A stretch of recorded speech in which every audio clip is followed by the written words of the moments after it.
여러, 여러분, 예수님께서 부활하셨습니다.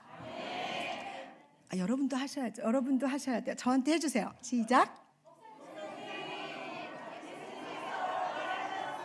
할렐루야. 우리 너무 잘 맞는 것 같아요. 안 짰는데 이렇게 착착 맞다니. 할렐루야입니다.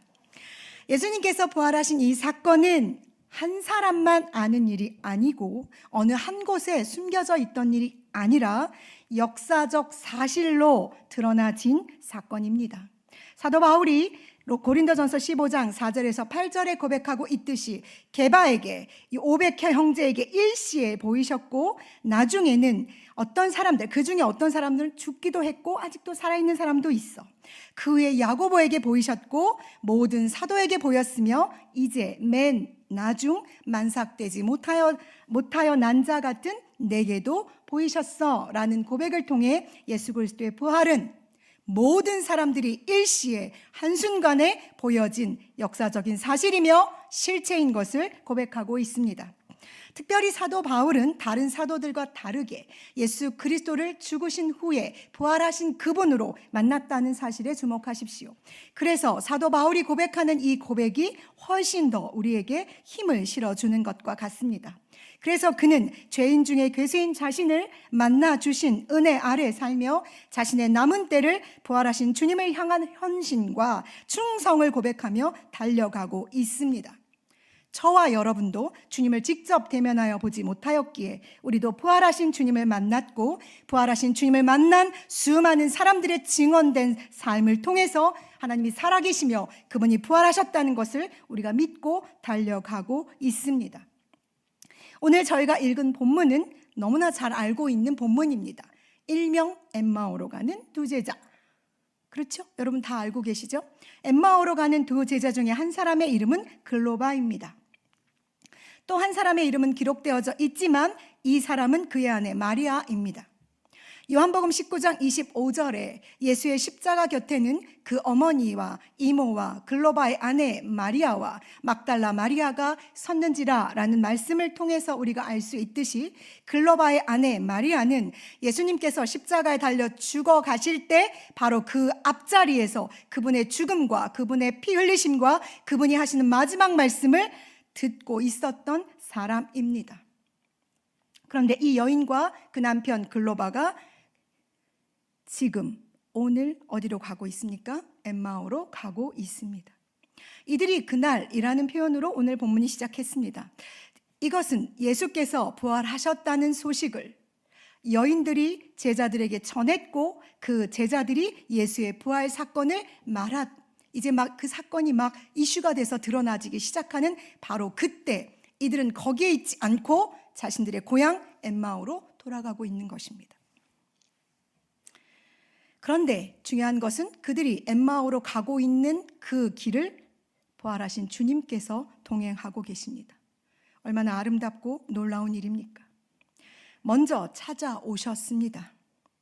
이들이 어떤 마음으로 예루살렘을 떠나 자신들의 집으로 돌아가고 있는지 주님께서 아시고 그들에게 대화를 요청하십니다.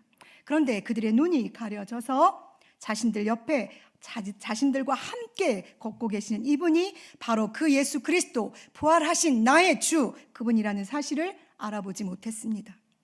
십자가를 대면하고 본 후에 두 눈을 부릅뜨고 그 십자가의 수치를 당하신 주님의 모습을 보았다 하더라도 부활을 믿을 수 없다는 것입니다. 그들이 부활하신 예수님께 자신들의 겪은 이야기를 지금 하고 있습니다. 나사렛 예수는 이들이 하는 얘기를 주목해 들으십시오. 나사렛 예수는 하나님과 백성 앞에서 말과 일에 능하신 선지자였다. 그를 우리는 이스라엘을 속량할 자라고 바랬다. 그러나 대제사장들과 관리들에 의해서 사형 판결을 받으시고 십자가에 달려 죽으셨다. 우리 중 몇 명의 여인들이 새벽에 무덤에 갔다가 그의 시차를 보지 못하고 그가 살아났다고 천사들이 말해주는 것을 들었다고 한다. 그리고 그것을 제자들에게 알려주었다. 무엇이 빠졌습니까? 그런데 나는 이 부활을 믿지 못한다.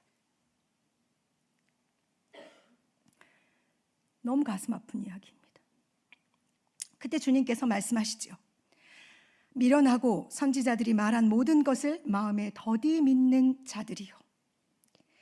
이들의 믿음은 더디 믿는 믿음이었던 것 같습니다. 그래도 괜찮습니다. 왜요? 주님이 찾아오셨으니까요. 왜요? 주님이 이들을 증인으로 부르시기를 작정하셨고, 그래서 이들에게 친히 오셨으니까요. 그러니 괜찮습니다. 그리고 나서 주님께서 이들에게 말씀하시죠.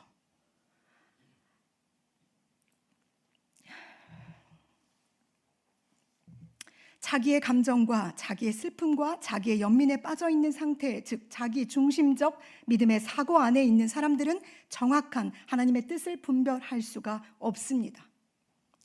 즉 주님이 십자가에 달려 죽으신 그 슬픔에 골몰하여서 주님이 부활할 것이라고 말씀하신 그것을 그들이 깨달을 수가 없었다는 거죠. 다시 말씀드릴까요? 자기 연민에 빠진 믿음의 사고로는, 내 틀에 갇혀 있는 믿음의 사고로는 주님의 부활을 믿을 수가 없다는 것입니다. 그러니 우리가 부활하신 예수 그리스도를 믿기 위해서 해야 할 일은 무엇이냐 하면, 내가 가지고 있는 이 연민, 이 슬픔, 이 고통, 이 괴로움으로부터 내가 어떻게 해야 되냐? 나와야 한다는 것입니다. 주님께서 그들과 함께 그들의 집에 들어가 떡을 가지사 축사하시고 떼어 그들에게 주십니다. 그랬더니 그들의 눈이 밝아져서 예수님이신 걸 알아보았지요. 주님이 떠나신 후에 그들이 깨달았습니다.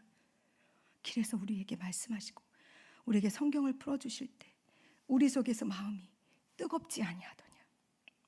그리고 그들은 곧 그때로 일어나 예루살렘을 향해 걸어갑니다. 이게 중요하지요.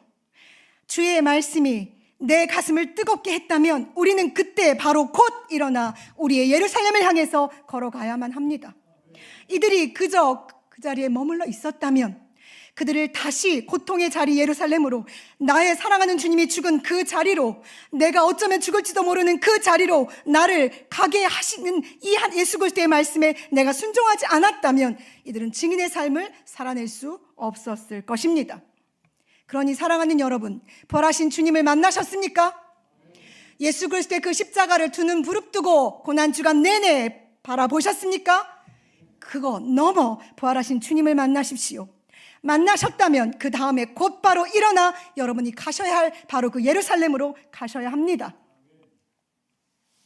우리가 예배 드리던 장소, 우리가 주님을 만났던 그곳, 우리를 뜨겁게 안아주셨던 바로 거기가 아니면 우리의 상처와 아픔과 고통은 치료받을 수가 없습니다. 거기가 아니면 주님이 우리를 새롭게 하실 은혜를 누릴 수도 없기 때문에 그렇습니다. 사람들은 제가 사람들에게 말을 되게 톡톡 잘한다고 생각하시는데 저 되게 소심해요. 아이예요. 언제는 하나님이 제게 어떤 형제에게 요한계시록의 에베소 교회 말씀을 전하라고 저에게 말씀하시는 거예요. 내가 너를 사랑한다, 내가 너를 축복한다는 말씀도 아니고 네 첫사랑이 어디서 떨어졌는지 확인하고 그걸 회복해라는 말씀을 전하라는 거예요. 제가 어떻게 해요? 못한다고 그랬죠. 못해요. 저 못해요.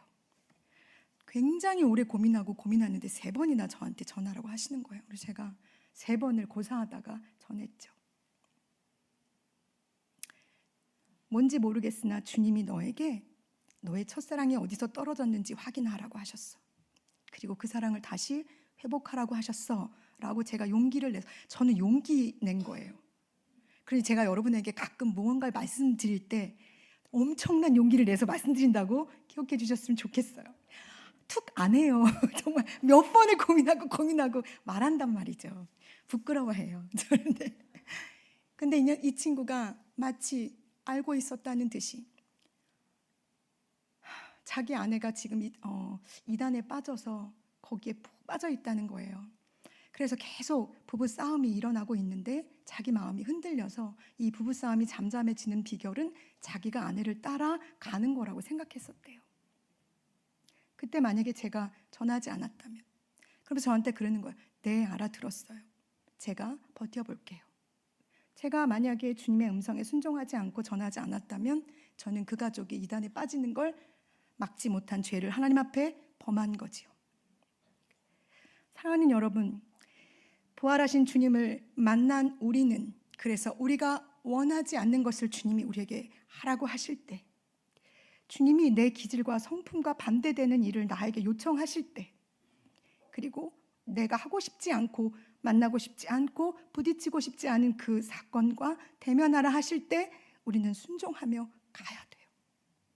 그게 바로 부활한 주님을 만난 다음 사람들이 해야 할 일입니다. 주님께서 여러분과 저를 예루살렘에서 기다리고 계십니다. 왜요? 거기서 주님은 우리에게 새로운 사명, 새로운 비전을 부여해 주실 거거든요.